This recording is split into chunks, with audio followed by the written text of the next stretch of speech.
Good evening, Mayor and Council members. I'm Jason Malling, Director of Public Health. I have Deb Fitterspiel, our Public Health Deputy Director, with us today, and some of our staff members to provide the latest update on COVID-19 in Broomfield. There was a lot that happened this weekend and this past week, so I'll try and summarize where we're at and what's been happening at the national landscape.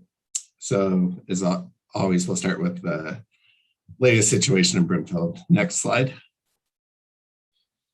So what we're seeing is our hospital capacity is still stressed, but we're in a place where we're starting to see it improving. And we're not yet ready to say there's a significant decline in hospitalizations, but we are starting to see that move in the right direction. So we'll continue to track this measure. Again, what we're seeing across the nation, in the state, and in Broomfield is hospitalizations and deaths are primarily among those that are unvaccinated. We're going to continue our efforts to outreach to those individuals who have not yet been vaccinated in Broomfield to get them there. But we also know a huge portion of our unvaccinated are those that are not eligible yet. We're also seeing cases and hospitalizations decrease nationally in Colorado, and the state presented on this last week. We're just not yet sure if this is going to be a sustained decline. And Rachel Herlihy, our state epidemiologist, referred to it as an unstable plateau. So we'll just have to see where the data heads over the next couple of weeks, both in Colorado and in Broomfield, to see if this positive trend as far as decreases in cases and hospitalizations continue.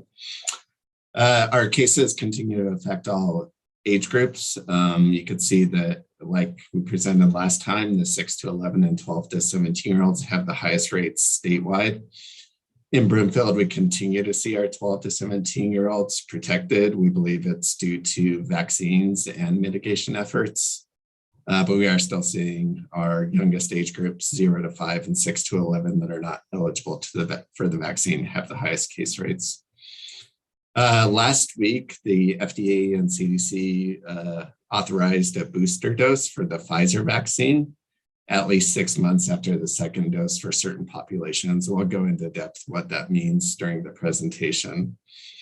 And lastly, there's new data that's coming out that correlates or demonstrates the effectiveness of vaccines, most importantly, but also mitigation measures such as masks in schools.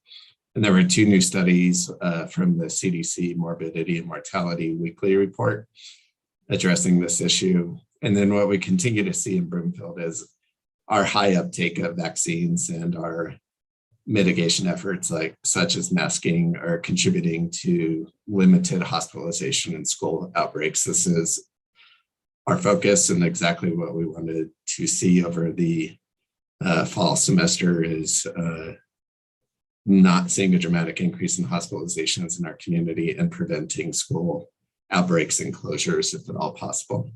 So the next slide. So this just further illustrates what I talked about.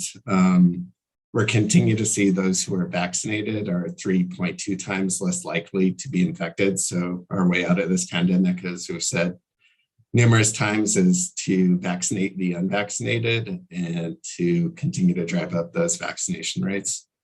We're monitoring the pediatric case rates. I saw the news today regarding Children's Hospital, and what we are seeing is there appears to be a decrease in pediatric case rates, which hopefully we see carry over to pediatric hospitalizations. Delta continues to be the main variant that's transmitting, so the Mu is having a hard time actually taking hold in the United States and Colorado. And then again, as I mentioned before, if you're vaccinated, you're 7.4 times less likely to be hospitalized. And you can see our trends in Broomfield again, all positive trends for the last couple of weeks. Next slide.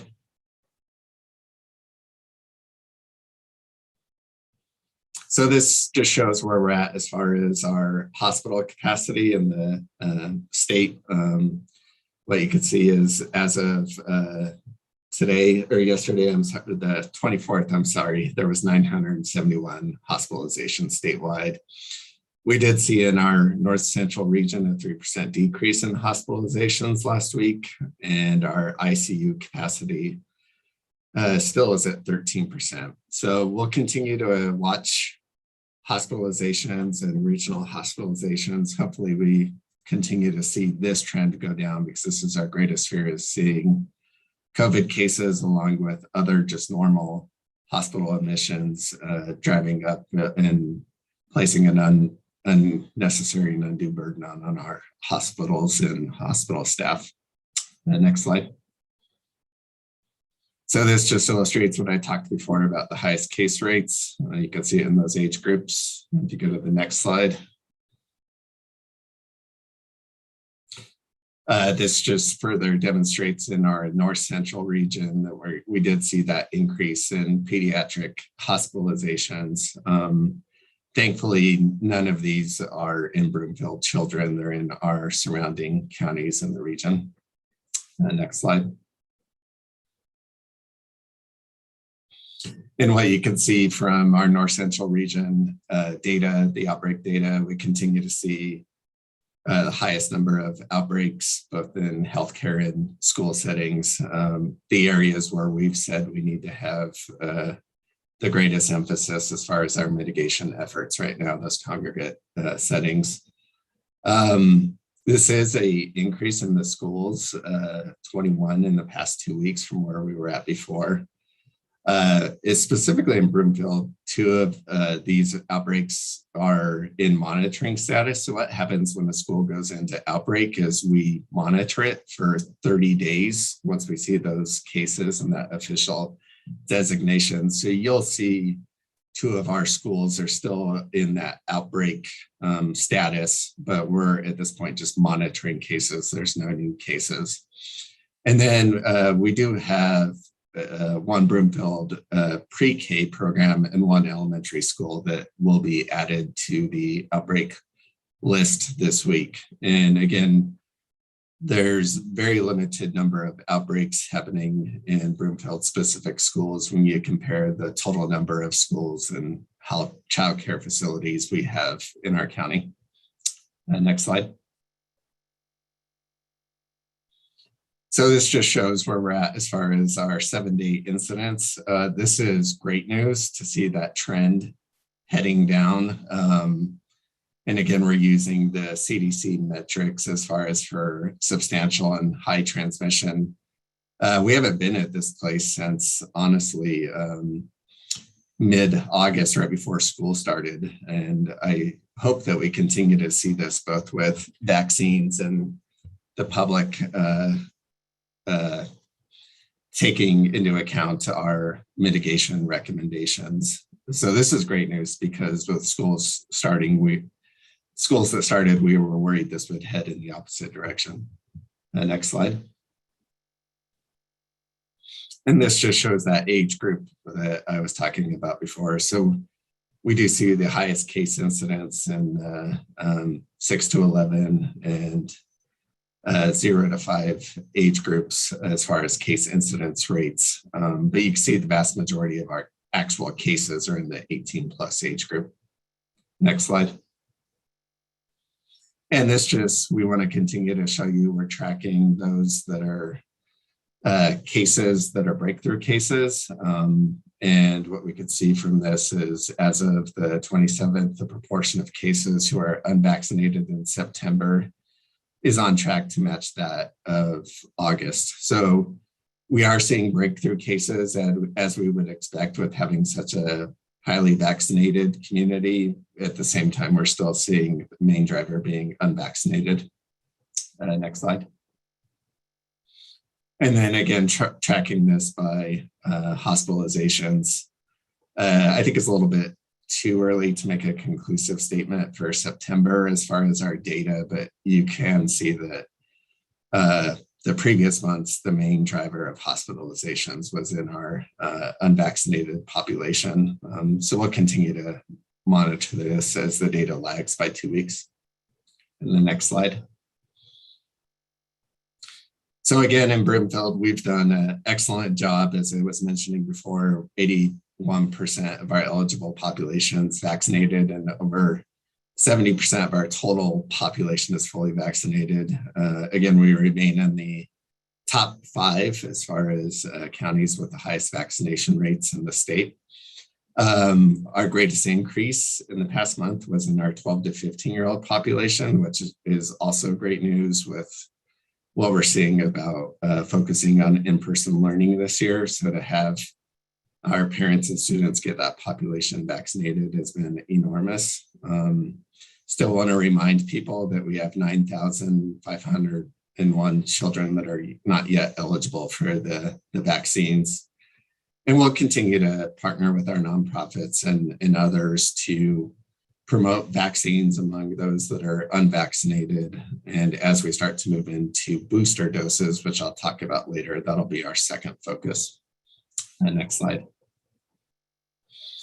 So as far as what happened over the previous weeks, and it was a little bit confusing, which I fully acknowledge and had a tough time tracking, is the FDA and the CDC formally authorized a booster dose for the Pfizer vaccine.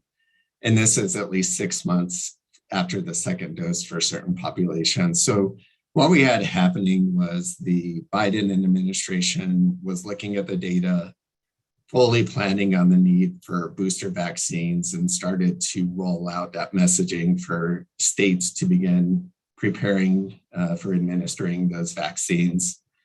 At the same time, we had the FDA and their medical experts weigh in on the data and make a determination of who they thought should be eligible. And then the CDC Advisory Committee on Immunization Practice also reviewed the data and made recommendations. And in the end, the CDC director accepted most of those recommendations, but did move forward with one that she thought was important, which was those people that are 18 to 64-year-olds that are in high-risk settings or occupational settings. So what you can see is that the following groups should receive a booster shot. And again, this is for Pfizer. We're still waiting for Moderna and Johnson & Johnson to be reviewed and approved by the FDA for booster shots. But if you did receive the Pfizer vaccine and you're over 65, or if you're 18 years and older living in a long-term care setting, or if you're 50 to 64-year-olds with an underlying medical condition, which we have listed on our website, you should be getting your booster shot again 6 months after you received it. And then you can see the CDC recommends these groups may receive a booster shot. So this is based on your individual risk benefit analysis and also your healthcare providers. But those people that are age 18 to 49 with underlying medical conditions, and those people ages 18 to 64 that are in high risk occupational settings such as healthcare, schools, working specifically in prisons or jail settings, and others that are also listed on our website. So next slide. So as far as for Broomfield, we've been working with the state on this planning. As we've talked about in previous updates, there's full capacity within the system to be able to offer these booster vaccines. So I want to remind people they're free, easily accessible. You can go get them at many locations, a pharmacy, community clinic, through a hospital system, your primary care provider, and many more. You don't have to go to the same place where you got your original dose. I know we were receiving some questions that I received my original dose at the Broomfield First Bank Center. Do I need to come to you? No, if you go to any other provider, they do have your information and should be able to provide the booster vaccine for you. And then you can always visit our website to find where those vaccine sites are located. And the state did stand up 4 large vaccine sites that people can access. And I already talked about this as far as the Moderna and J&J. We're still waiting for those to go through the FDA review and approval process and then go to the CDC. Again, people are not recommended to get either of these shots until it goes through that full review process. And we expect that to happen in the coming weeks. It's not going to be a significant timeout. And as we move forward, we'll make sure that we continue to inform the public when those booster shots are approved by the FDA and CDC and will be available to our public. But at this point, what we're seeing with both Moderna and J&J is they're still very effective at preventing hospitalizations, severe COVID disease, and death. And you have to remember that we rolled out Pfizer vaccines first, and then we did Moderna, and then we did J&J. So when you even talk about the 6 months after, we're sort of following that same progression with the review of this data. Next slide. So this is what I discussed earlier about the mitigation strategies and new data coming out from the CDC.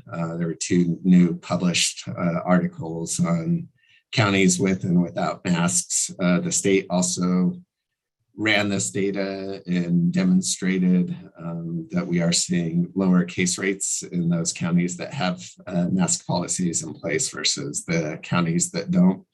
They also ran the data in a strong correlation with those counties that have high vaccination rates and lower case rates in these populations versus those counties that don't have low vaccination rates. So both of those are extremely critical for us to be able to maintain in-person learning for the school year, and we'll continue to promote both strategies to our public. Next slide. So that concludes my presentation, and myself and our team are available for council questions. And Deb, if you want to remind me how we're handling the chat questions from the public. Yes, thanks. So if there are any individuals of the public that wish to ask a question, you can type it into the Q&A function within the Zoom meeting, and members of the public health staff will attempt to respond directly to your questions during this session. And if it's something that requires a more lengthy interaction, we'll get your email address and respond afterwards. But first, we will take questions, or excuse me, the only questions that we'll be taking live will be from our elected officials. Thank you. So we'll open it up for questions from council members. Councilmember Schaaf, I saw your hand go up first. I love your hat, by the way. Oh, thanks. Thank you, Mr. Valling, for the report. One of my first questions is the booster dose. Was this FDA emergency authorization, or was this their standard authorization for that booster dose? Yeah, so the FDA booster dose went through the emergency authorization. And so they went through that process, and then the CDC and others are approving it. Then they'll have to monitor that data over time as far as the booster shots and the effects of that before granting full authorization. Great, thank you for that. And then my second question is very similar. So for the 5 to 11 vaccine that's coming out, is that going to be emergency use, or is that going to be standard authorization? I fully anticipate that it'll also be emergency use authorization. And we expect that data to be submitted. I think there's news reports anytime by Pfizer. It shows to be effective in those age groups and safe. And we hope that the FDA will act on that in a timely fashion. We are hearing that. I think I had heard mid to late October, and that was back in August. And it's great to see we're actually on that timeline to be able to get these vaccines out to that population that needs them so desperately. Great, thank you for that. And then just a quick comment that if you can confirm. So what we saw with the emergency authorization with the Pfizer, Moderna, and Johnson & Johnson, that was a emergency authorization. What we saw with the Pfizer emergency authorization was that it was not, the data from what we saw with that authorization was not that different, if different at all, from the standard authorization. Is that correct? That's correct. So we had the initial emergency authorization, and then that's in that clinical setting. When they do the clinical trials, grant the authorization, and then they track that data over time before granting full authorization. And this is the one vaccine that has been distributed widely amongst our population. And where you're seeing the adverse effects compared to the actual safety and effectiveness of the vaccine, it's one of our most highly ineffective vaccines, the vaccines that are out there, I should say, not just the one.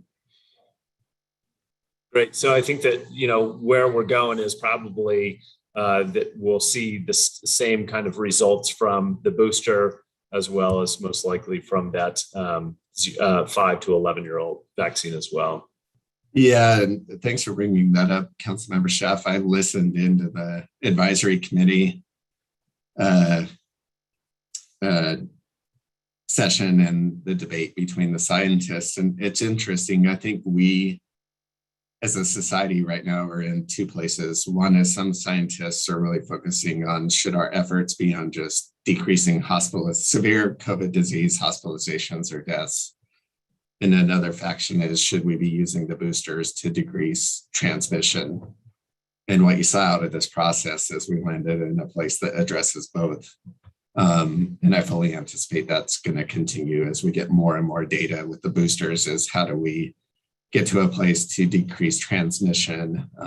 Breakthrough cases is the best way to say that in our vaccinated population that receives the booster shots. And I fully anticipate we'll move away from the term fully vaccinated to, are you up to date on your vaccines, similar to what we do with other vaccines. Great. Thank you so much, Mr. Valling. Thanks, Councilmember Schaaf. Councilmember Lim. Yes, I read an article in the Denver Post half a dozen days ago that focused on a lot of the state schools are not taking advantage of the weekly testing that's available to those schools. And do we know what the status of weekly testing or testing at all is within our own school districts? And is that work? I mean, it would seem that would be beneficial if they were taking advantage of it. Yeah, great question, Councilmember Lim. That's actually one thing I've been asking our schools team and Deb to track down, is which of our districts are participating in that program. And it's a little bit challenging because I think CDPHE is not only listing it by district, they're listing it by the schools that are signing up to participate. But I'll let Deb or our schools team address that question as far as which schools and districts in Broomfield County are participating in that program. Yeah, and we may, Councilmember Lim, need to send a follow-up with specific numbers, because as Jason mentioned, it's kind of a two-way conversation. But at this time, I know for certain that districts are making their school communities aware of testing options, free testing options, and encouraging testing. And we have seen not, our data in terms of our testing rates in Broomfield on our website is not specific to school community, but we have seen a high and consistent rate of testing. So in Adams 12, we do believe that, they are utilizing the Binax now at-home tests. And then what we have been seeing more in Boulder Valley has been promotion of the COVID check options every day of the week that are available to the school community. So in terms of the number of schools, though, in terms of Adams 12 and others that are, whether they're all doing it or certain numbers, I might have to get back to you on that. But I know both of our largest public school districts that encompass Broomfield are actively promoting testing options in their community. Okay, that's great to know. My second question, when the schools have had outbreaks, when there's been a couple,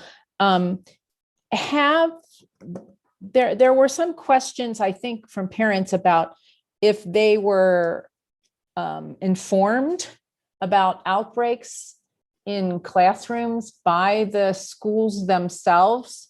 Are we involved at all in guidance to schools about passing information along to parents about outbreaks? Is that our role or not? Yeah, I'll let Deb take that one too. Yes, generally our team is providing guidance to the schools, including notification of outbreak, along with putting into place enhanced mitigation measures. But typically that communication would come from the school versus from the health department directly. And Councilmember Lim, I would also reemphasize what we're seeing right now as far as our outbreaks are mainly on that unvaccinated population, those under the age of 12. We're going to continue to assess why that is the case, but that's actually, I truly am hypothesizing that the vaccines are playing a significant role in that. The second thing that I think is important as we look at outbreaks is to consider that it's, again, 5 or more cases associated with a case index within that school setting. So I want to be clear with both council and the public, we can't prevent all outbreaks. They are going to happen, but our goal throughout all of this is we don't end up where we were last year, where schools have to go virtually, and that's what's happening in some other states across the nation. Okay, thank you. Those were my questions. Thanks, Councilmember Lim. Any other questions from council members? Mayor. Thank you, Jason. I just have a point I need clarified, because we do have a Broomfield specific school mask order for ages 2 to 11, correct? Correct. So even if it's not an Adams 12 school, it's a charter school, they still have to abide by our Broomfield public health Correct. order. Correct. And go ahead, go ahead, Mayor. Well, the school is Prospect Ridge, and I keep hearing from parents that they've opted out, but they can't opt out of ours as a school in Broomfield proper. Correct. So all schools within the city and county of Broomfield have to follow our public health order. The 2 large districts, Adams 12, Boulder Valley School District, have decided to follow the Tri-County and Boulder public health orders, which go all the way up to grade 12. So the vast majority of our schools have that in place. I've told Deb I want this to be data driven based on the decisions we make with our public health order. And as I mentioned before, we're not seeing outbreaks in those schools with that age group. If we do start to see it and it increases dramatically, we would obviously revisit that. But I think the message I would send to parents is the fact of we have highly vaccinated kids 12 plus. We have a highly vaccinated population, which probably includes their parents and others, that the risk goes down significantly versus some of our surrounding counties that don't have that same level of high vaccination, both in their community and in their school population. Wonderful, thank you. And I am happy to see that the case rates are plateauing or going down in some cases. So that's reassuring. Thank you all so much for all that you're doing to keep us safe. Thanks, Mayor, and thanks to our council. You guys always are there and asking very insightful questions and supporting us too. Councilmember Anderson, I see you up next. Hi, thank you, Jason. So I just want to add one comment on the PRA schools, what I've heard from parents, and I don't know what's actually happening versus what's required by our mask mandate, but one of the concerns is there's a recommendation that all adults should be wearing a mask, but not all adults are required to wear a mask. And I'm hoping that adults are wearing masks around the younger population that's not vaccinated. But that's just to share, that's one concern. And so my actual question is, are we seeing in these schools that had outbreaks, did we see any spread between grades, like where siblings got COVID and then spread that to other grades? Or was it kind of contained to just like that specific grade where the outbreak was? I'll let Deb take that, but at a high level, my understanding is we're seeing it mainly happening within those grades and not a mixing. But Deb, if you want to address that or correct me if I'm wrong. Right, Jason. The exposure is primarily being linked back to the classroom, and that's why it's in those scenarios, those linked cases are identified as an outbreak. That being said, we have seen some of the kids who were exposed during the outbreak. Then there have been some household exposures for those individuals where other family members have been affected. But the initial source was the classroom where the outbreak took place. So, it is. I think it's a. Hopefully that answers your question, but it's not generally circulating throughout the school so much as rather through the households, is what I was trying to say, if that makes sense. And then I think too, we have to take into account that, kids may go and participate in a sporting activity or other things before they're aware that they are positive. And so that could be another way where other kids within the school are affected, even though they weren't in the classroom that where the outbreak took place. Councilmember Anderson, that's another point that's very intriguing to us that we're going to continue to watch with our high vaccine rates is, what we saw last year was we saw more limited intra-school transmission. What we were seeing more was transmission in these age groups based on personal interactions, as Deb was mentioning, friends getting together, traveling in the same cars, going to sporting events, all of those things. To me, it's intriguing that we're not seeing it not only in the schools in that age group, but we're not seeing it occurring as much in these other settings too. So again, to me, it's demonstrating the effectiveness of the vaccines. Okay, thank you. That's helpful. And then I'm not even sure if this is more of a comment than a question. I just want to pass on from a parent that shared this with me, that when their young children got COVID, there's a sense of guilt that comes with that. When you think, okay, we're okay, we'll go do some things, the kids have their masks on, then COVID comes to the household, and like they kind of feel like maybe we should have almost like they wish they would have not had the kids at school and stuff. And I don't know if there's anything you can say or any way you can address that. That we can't completely prevent that, but that I just want to pass on that comment about feeling of guilt. So just so you have that, aware of that. So thank you. Yeah, thanks, Councilmember Anderson. And this goes back to sort of that risk tolerance of parents as well. As we've talked about, we're not only recommending vaccines for kids, but for their caregivers and others that they're around. Parents that may be more concerned about risk may decide not to go into family gatherings, friend gatherings, and others if they don't know the vaccination status of those individuals.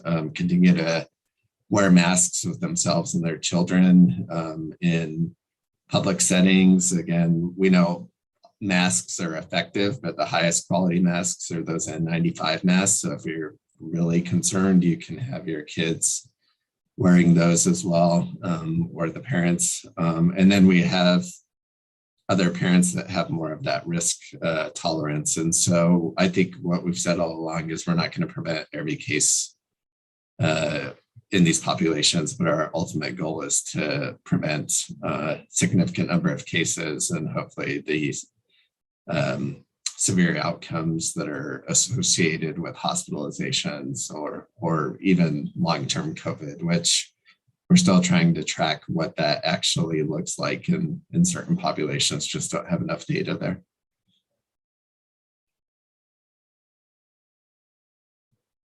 Any other questions, Councilmember Anderson? Those are good ones.